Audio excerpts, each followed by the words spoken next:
Ano bíblico, 13 de abril. Primeiro livro de Reis, capítulo 7. Salomão levou 13 anos para terminar a construção do seu palácio.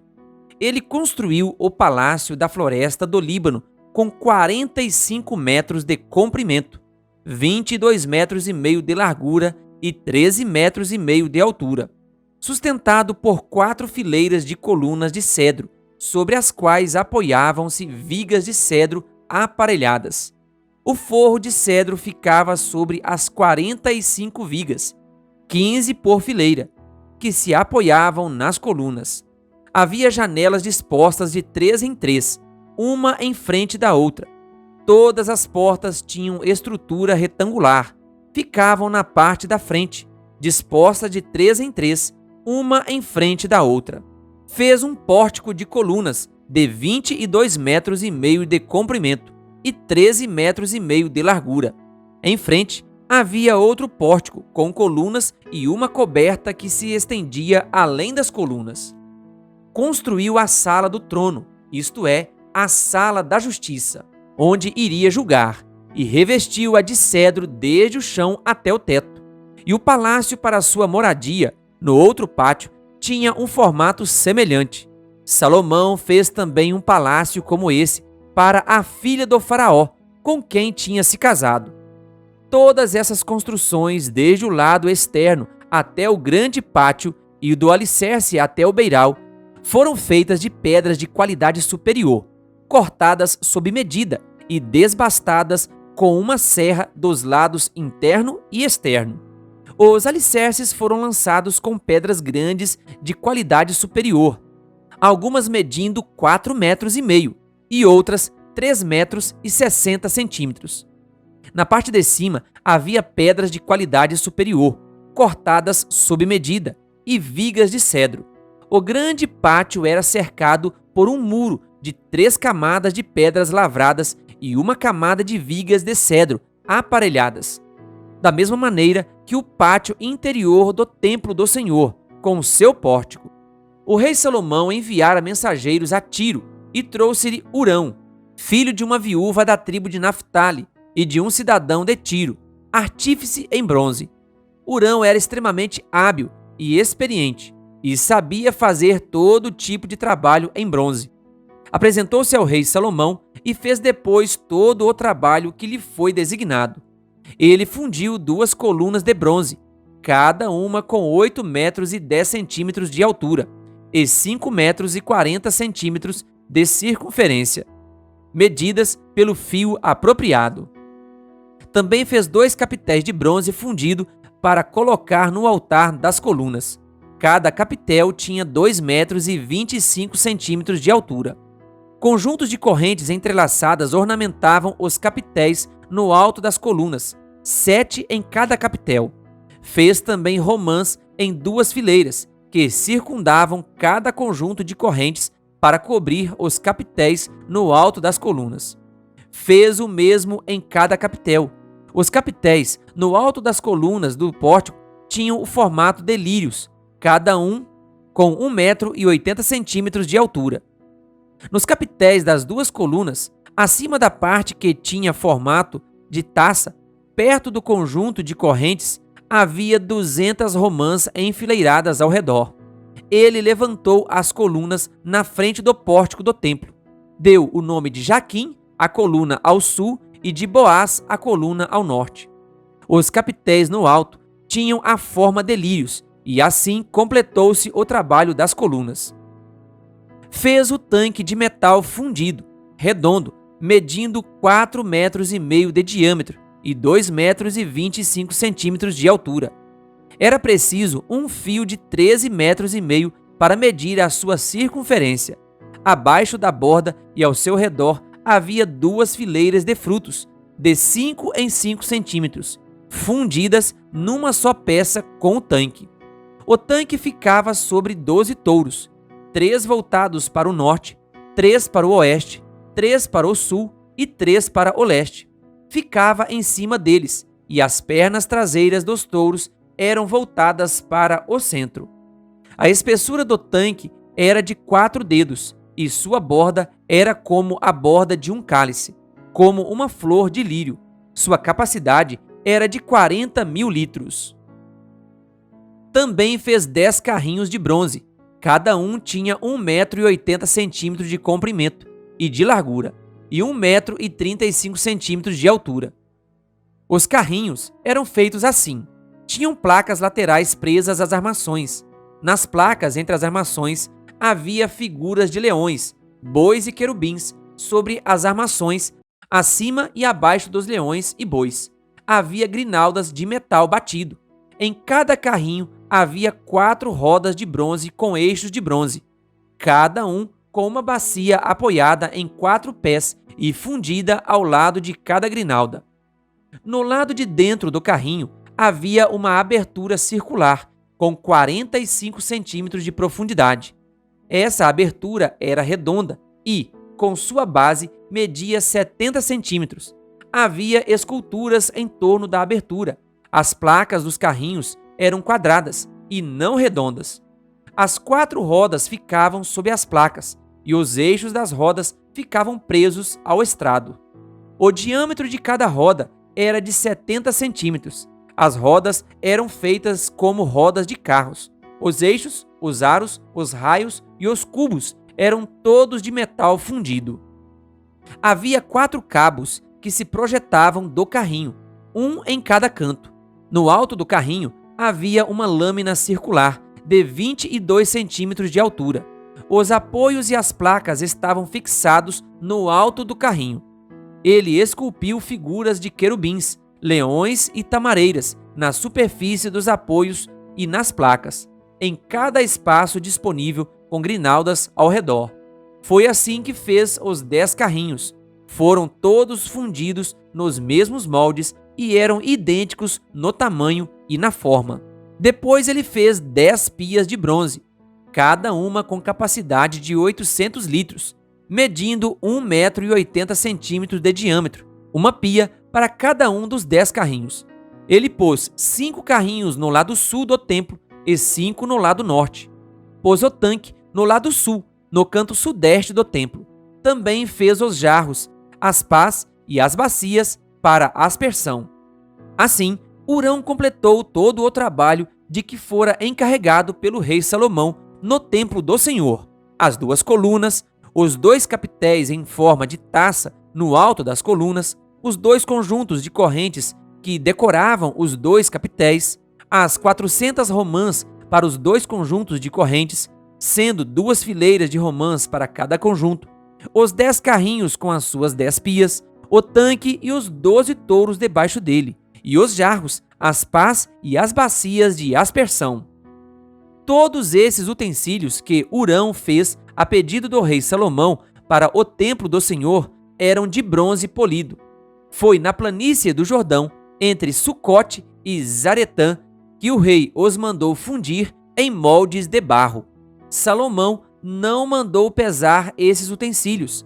Eram tantos que o peso do bronze não foi determinado. Além desses, Salomão mandou fazer também estes outros utensílios para o templo do Senhor: o altar de ouro, a mesa de ouro sobre a qual ficavam os pães da presença, os candelabros de ouro puro, 5 à direita e 5 à esquerda, em frente do santuário interno, as flores, as lâmpadas e as tenazes de ouro, as bacias, os cortadores de pavio, as bacias para a aspersão, as tigelas e os incensários, e as dobradiças de ouro para as portas da sala interna, isto é, o lugar santíssimo, e também para as portas do átrio principal. Terminada toda a obra que Salomão realizou para o templo do Senhor, ele trouxe tudo o que seu pai havia consagrado e colocou junto com os tesouros do templo do Senhor, a prata, o ouro e os utensílios. Primeiro livro de Reis, capítulo 8. Então o rei Salomão reuniu em Jerusalém as autoridades de Israel, todos os líderes das tribos e os chefes das famílias israelitas, para levarem de Sião, a cidade de Davi, a arca da aliança do Senhor. E todos os homens de Israel uniram-se ao rei Salomão por ocasião da festa. no mês de Etanim, que é o 7º mês. Quando todas as autoridades de Israel chegaram, os sacerdotes pegaram a arca do Senhor e a levaram, com a tenda do encontro e com todos os seus utensílios sagrados. Foram os sacerdotes e os levitas que levaram tudo. O rei Salomão e toda a comunidade de Israel, que se havia reunido a ele diante da arca, sacrificaram tantas ovelhas e bois que nem era possível contar. Os sacerdotes levaram a arca da aliança do Senhor para o seu lugar no santuário interno do templo, isto é, no lugar santíssimo, e a colocaram debaixo das asas dos querubins. Os querubins tinham suas asas estendidas sobre o altar da arca e cobriam a arca e as varas utilizadas para o transporte. Essas varas eram tão compridas que as suas pontas, que se estendiam para fora da arca, podiam ser vistas da frente do santuário interno, mas não de fora dele, e elas estão lá até hoje. Na arca havia só as 2 tábuas de pedra que Moisés tinha colocado quando estava em Horebe, onde o Senhor fez uma aliança com os israelitas depois que saíram do Egito. Quando os sacerdotes se retiraram do lugar santo, uma nuvem encheu o templo do Senhor, de forma que os sacerdotes não podiam desempenhar o seu serviço, pois a glória do Senhor encheu o seu templo. E Salomão exclamou: o Senhor disse que habitaria numa nuvem escura. Na realidade, construí para ti um templo magnífico, um lugar para nele habitares para sempre. Depois o rei virou-se e abençoou toda a Assembleia de Israel, que estava ali, em pé, e disse: bendito seja o Senhor, o Deus de Israel, que com sua mão cumpriu o que com sua própria boca havia prometido a meu pai Davi, quando lhe disse: desde o dia em que tirei Israel, o meu povo, do Egito, não escolhi nenhuma cidade das tribos de Israel para nela construir um templo em honra ao meu nome, mas escolhi Davi para governar Israel, o meu povo. Meu pai Davi tinha no coração o propósito de construir um templo em honra ao nome do Senhor, o Deus de Israel. Mas o Senhor lhe disse: você fez bem em ter no coração o plano de construir um templo em honra ao meu nome. No entanto, não será você que o construirá, mas o seu filho, que procederá de você. Ele construirá o templo em honra ao meu nome. E o Senhor cumpriu a sua promessa. Sou o sucessor de meu pai Davi, e agora ocupo o trono de Israel, como o Senhor tinha prometido, e construí o templo em honra ao nome do Senhor, o Deus de Israel. Providenciei nele um lugar para a arca, na qual estão as tábuas da aliança do Senhor, aliança que fez com os nossos antepassados, quando os tirou do Egito. Depois Salomão colocou-se diante do altar do Senhor, diante de toda a Assembleia de Israel. Levantou as mãos para o céu e orou: Senhor, Deus de Israel, não há Deus como tu em cima nos céus, nem embaixo na terra. Tu que guardas a tua aliança de amor com os teus servos, que, de todo o coração, andam segundo a tua vontade. Cumpriste a tua promessa a teu servo Davi, meu pai, com sua boca prometeste, e com sua mão a cumpriste, conforme hoje se vê. Agora, Senhor, Deus de Israel, cumpre a outra promessa que fizeste a teu servo Davi, meu pai, quando disseste: você nunca deixará de ter diante de mim um descendente que se assente no trono de Israel, se tão somente os seus descendentes tiverem o cuidado de, em tudo, andarem segundo a minha vontade, como você tem feito. Agora, ó Deus de Israel, que se confirme a palavra que falaste a teu servo Davi, meu pai. Mas será possível que Deus habite na terra? Os céus, mesmo os mais altos céus, não podem conter-te, muito menos este templo que construí. Ainda assim, atende à oração do teu servo e ao seu pedido de misericórdia. Ó Senhor, meu Deus, ouve o clamor e a oração que o teu servo faz hoje na tua presença. Estejam os teus olhos voltados dia e noite para este templo, lugar do qual disseste que nele porias o teu nome, para que ouças a oração que o teu servo fizer voltado para este lugar. Ouve as súplicas do teu servo e de Israel, o teu povo, quando orarem voltados para este lugar. Ouve dos céus, lugar da tua habitação, e quando ouvires, dá-lhes o teu perdão. Quando um homem pecar contra seu próximo e tiver que fazer um juramento, e vier jurar diante do teu altar neste templo, ouve dos céus e age. Julga os teus servos, condena o culpado, fazendo recair sobre a sua própria cabeça a consequência da sua conduta, e declara sem culpa o inocente, dando-lhe o que a sua inocência merece. Quando Israel, o teu povo, for derrotado por um inimigo por ter pecado contra ti, e voltar-se para ti e invocar o teu nome, orando e suplicando a ti neste templo, ouve dos céus e perdoa o pecado de Israel, o teu povo, e traze-o de volta à terra que deste aos seus antepassados. Quando se fechar o céu e não houver chuva por haver o teu povo pecado contra ti, e, se o teu povo voltado para este lugar invocar o teu nome e afastar-se do seu pecado por haveres castigado, ouve dos céus e perdoa o pecado dos teus servos, de Israel, teu povo, ensina-lhes o caminho certo e envia chuva sobre a tua terra, que deste por herança ao teu povo. Quando houver fome ou praga no país, ferrugem e mofo, gafanhotos peregrinos e gafanhotos devastadores, ou quando inimigos sitiarem suas cidades, quando, em meio a qualquer praga ou epidemia, uma oração ou súplica por misericórdia for feita por um israelita ou por todo Israel, teu povo, cada um sentindo as suas próprias aflições e dores, estendendo as mãos na direção deste templo, ouve dos céus o lugar da tua habitação, perdoa e age, trata cada um de acordo com o que merece, visto que conheces o seu coração. Sim, só tu conheces o coração do homem. Assim, eles te temerão durante todo o tempo em que viverem na terra que deste aos nossos antepassados.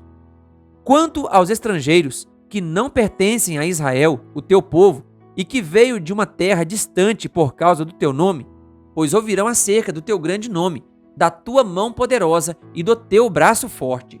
Quando ele vier e orar voltado para este templo, ouve dos céus, lugar da tua habitação, e atende o pedido do estrangeiro, a fim de que todos os povos da terra conheçam o teu nome e te temam, como faz Israel, o teu povo, e saibam que este templo que construí traz o teu nome. Quando o teu povo for à guerra contra os seus inimigos, por onde quer que tu o enviares, e orar ao Senhor voltado para a cidade que escolheste e para o templo que construí em honra ao teu nome, ouve dos céus a sua oração e a sua súplica e defende a sua causa.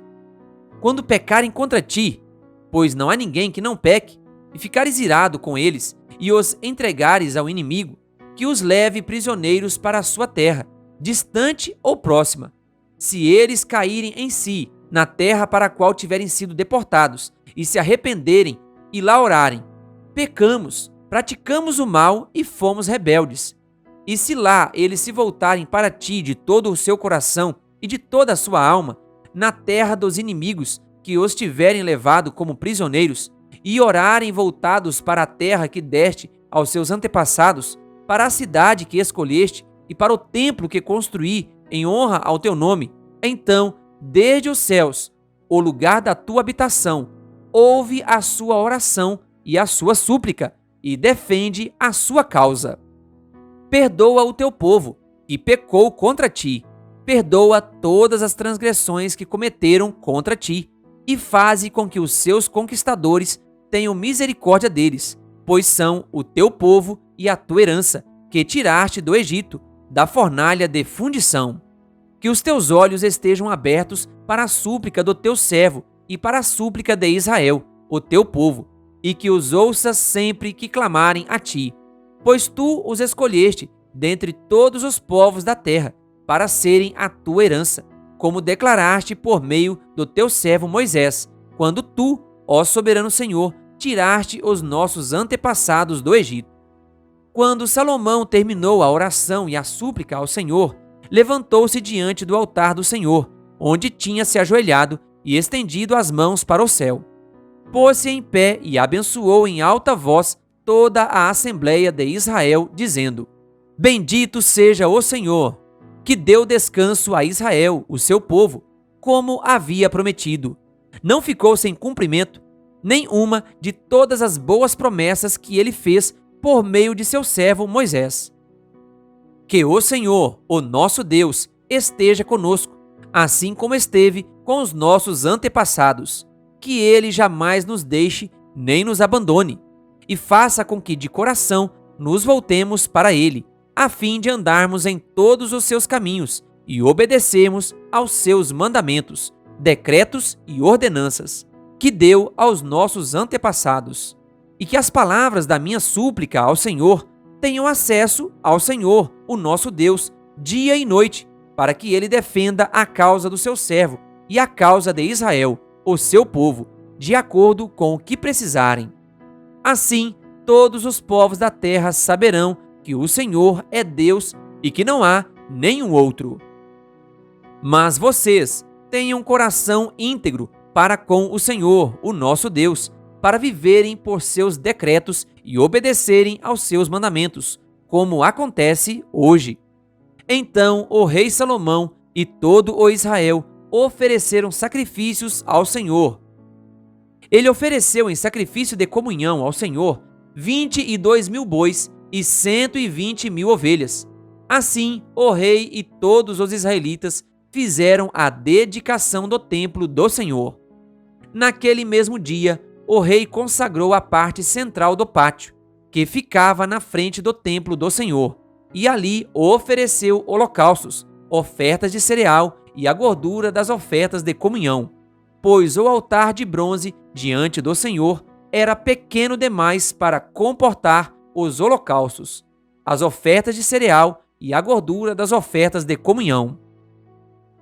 E foi assim que Salomão, com todo o Israel, celebrou a festa naquela data. Era uma grande multidão, gente vinda desde Lebo-Ramate até o ribeiro do Egito. Celebraram-na diante do Senhor, o nosso Deus, durante 7 dias. No 8º dia, Salomão mandou o povo para casa. Eles abençoaram o rei e foram embora, jubilosos e de coração alegre, por todas as coisas boas que o Senhor havia feito por seu servo Davi e por Israel, o seu povo. Querido ouvinte, que Deus lhe abençoe. Se você ainda não é inscrito no canal O Bom da Bíblia no YouTube, se inscreva e ative o sininho das notificações. Curta e compartilhe. Canal O Bom da Bíblia, compartilhando a Palavra de Deus.